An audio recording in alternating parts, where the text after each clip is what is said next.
चलें अब हम ब्लड वेसल्स की लास्ट टाइप की बात करते हैं, जिसको हम क्या बोलते हैं, जिसको हम कहते हैं कैपिलरीज। ठीक है, अब एक बात तो आप लोग पहले सबसे पहले ध्यान में रख लें, और वो बात क्या आपने ध्यान में रखनी है कि ये जो कैपिलरीज होती हैं, ये कैपिलरीज आर्टीरियल सिस्टम और वीनस सिस्टम के दरमियान में होती है। तो they are located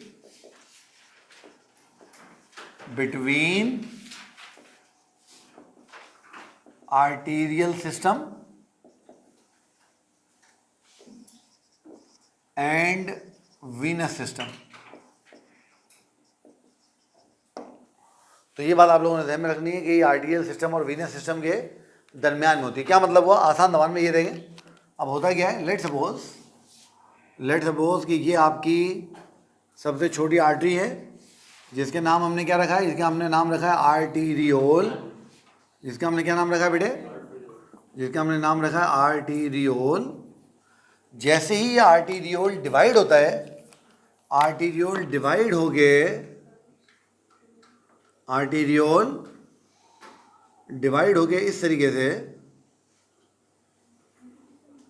arteriole divide हो गए इस तरीके से, ये एक स्ट्रक्चर बना लेता है, जिस स्ट्रक्चर को आप और मैं कैपिलरी कहते हैं। और फिर ये कैपिलरी आगे चल के वीनस सिस्टम से जुड़ी हुई होती है। किससे जुड़ी हुई होती है, वीनस सिस्टम से जुड़ी हुई होती है इस तरीके से। ठीक है, तो ये आपका अगर आर्टीरियोल है तो ये आपका विन्यूल होगा। क्या होगा बेटा, विन्यूल। ओके, सबसे छोटी वेन को क्या बोलते हैं, विन्यूल, है ना। और इन दोनों के दरमियान में ये आपका कैपिलरी मौजूद है, कैपिलरी बेड। इसको कैपिलरी बोलते हैं, कैपिलरी बेड भी बोलते हैं, दोनों चीज़ों को बोलते हैं कैपिलरी बेड। ठीक है, अच्छा आप ध्यान में रखिएगा, इन कैपिलरीज के दरमियान में क्या होता है, इन कैपिलरीज के दरमियान में आपके डिफरेंट तरह के सेल्स मौजूद होते हैं। लेट सपोज यहाँ पे कोई सेल है, लेट सपोज यहाँ पे कोई सेल है, तो located between arterial system venous system में मसला हल हो गया। तो बिटवीन कैपिलरीज के दरमियान में क्या मौजूद होता है, between capillaries tissue cells are present. तो कैपिलरीज के दरमियान में जो टिश्यू के सेल्स होते हैं ना, वो मौजूद होते हैं। ठीक है, अच्छा अब आप लोगों ने बात ध्यान में रखनी है कि ये जो आपकी कैपिलरीज है ना, अब देखो आर्टीरियोल में क्या होता है, वही ऑक्सीजनेटेड ब्लड। ये मैंने आपको आर्टरी में पॉइंट लिखवाया नहीं, आप लिखना चाहें तो लिख लें कि आर्टरीज में आमतौर पे ऑक्सीजनेटेड ब्लड होता है। क्या होता है, ऑक्सीजन ब्लड, और वेन में डीऑक्सीजन ब्लड होता है आमतौर पर। अच्छा बता देखें, अब यहाँ से ये ऑक्सीजनेटेड ब्लड, जिसके बाद ऑक्सीजन है, जिसके बाद न्यूट्रिशन है, जिसके बाद फूड है, बाकी चीज़ें हैं, ये सारा कहाँ पहुँचने लगा, कैपिलरी में। कहाँ पहुँचने लगा, कैपिलरी में। और कैपिलरी से यहाँ जो ब्लड का प्लाज्मा होगा वो लीक होना शुरू हो जाएगा, और ब्लड का प्लाज्मा लीक होकर कहाँ जाने लग जाएगा, कैपिलरी के बाहर।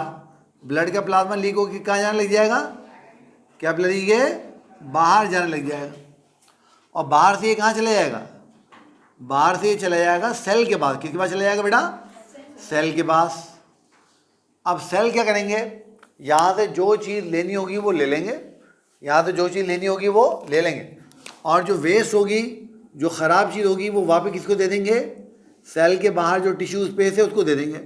और फिर टिश्यू स्पेस से ये कहाँ एंटर हो जाएगा, वापस कैपिलरी में। वापस कहाँ एंटर हो जाएगा बेटा, ये वापस कैपिलरी में एंटर हो जाएगा। तो पता चला कि ऑक्सीजनेटेड ब्लड जैसे ही कैपिलरीज को क्रॉस करता है, ऑक्सीजनेटेड ब्लड जैसे ही कैपिलरीज को क्रॉस करता है, वो डीऑक्सीजनेटेड बनना शुरू हो जाता है। और उसके बाद फिर ये डीऑक्सीजनेटेड ब्लड कहाँ चले जाता है, वेन्स के अंदर। और फिर मैंने आपको समझाया कि वेन तो होता है, फिर ये वापस हार्ट के पास चला जाएगा। तो कैपिलरी जो होती हैं, capillaries has size of 7 to 9 micrometres. Micron आपको पता है ना, माइक्रोमीटर जो होती है 10⁻⁻⁶ मीटर इसके बराबर होती है। ठीक है, अब यहाँ क्या होता है, कैपिलरीज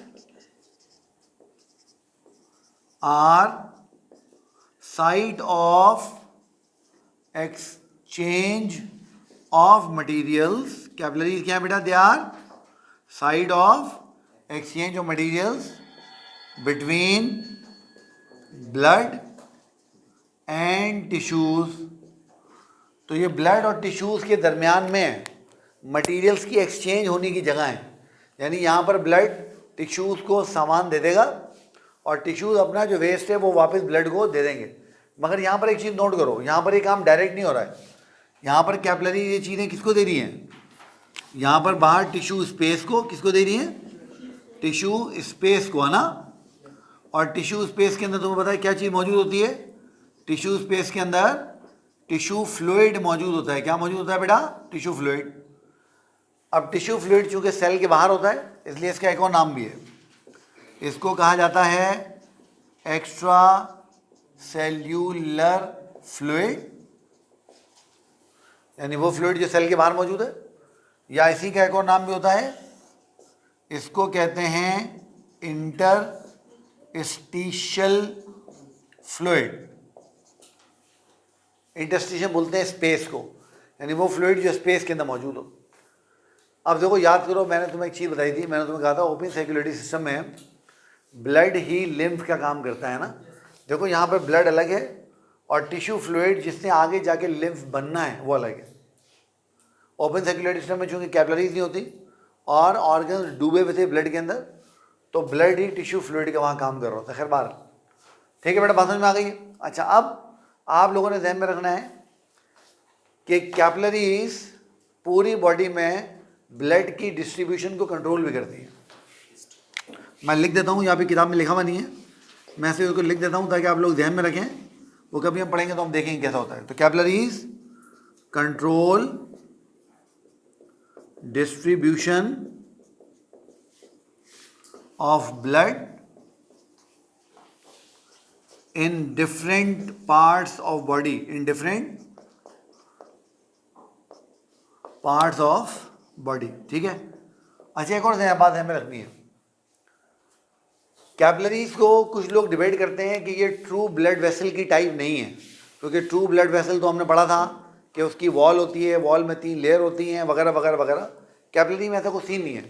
कैपिलरी होती है, capillary is single cell thick.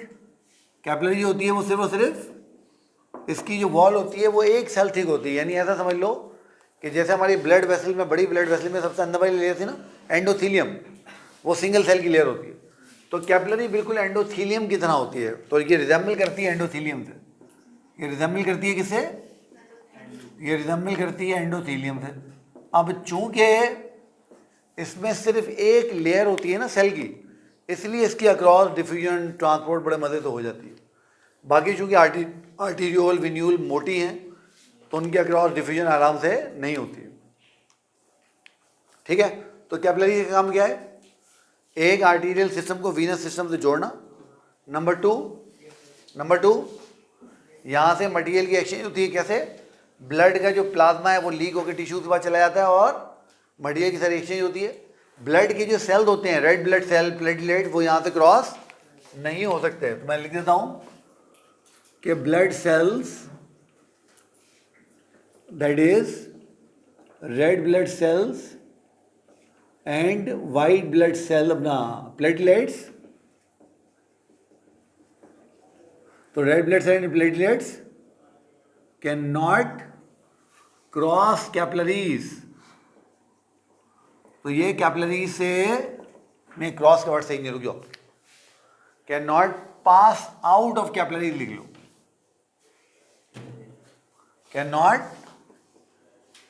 Pass out from capillaries, यानी जो रेड ब्लड सेल और जो प्लेटलेट्स है ना,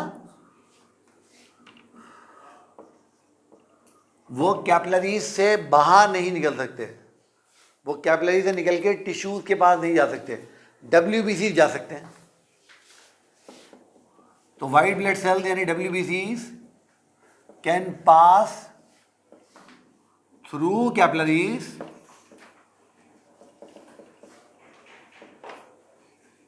या आउट ऑफ कैपिलरीज, जो भी आप लेना चाहें, out of capillaries, and can enter in tissues. WBC इसको क्रॉस कर सकते हैं, रेड ब्लड सेल और प्लेटलेट को क्रॉस नहीं कर सकती, ये बात याद रखनी। और डब्ल्यूबीसी क्यों क्रॉस करते हैं? ताकि अगर कभी टिश्यूज में इन्फेक्शन हो जाए, कोई माइक्रो ऑर्गेनिज्म आ जाए तो उससे लड़ाई भी तो करनी है ना, उसको लड़ाई कौन करेंगे? डब्ल्यूबीसी। तो डब्ल्यूबीसी उसको क्रॉस कर सकते हैं। ठीक है बेटा, तो ये हमने कैपिलरीज की बात कर ली। अब इसको देख लें, कुछ सवाल है तो मुझे बता दें।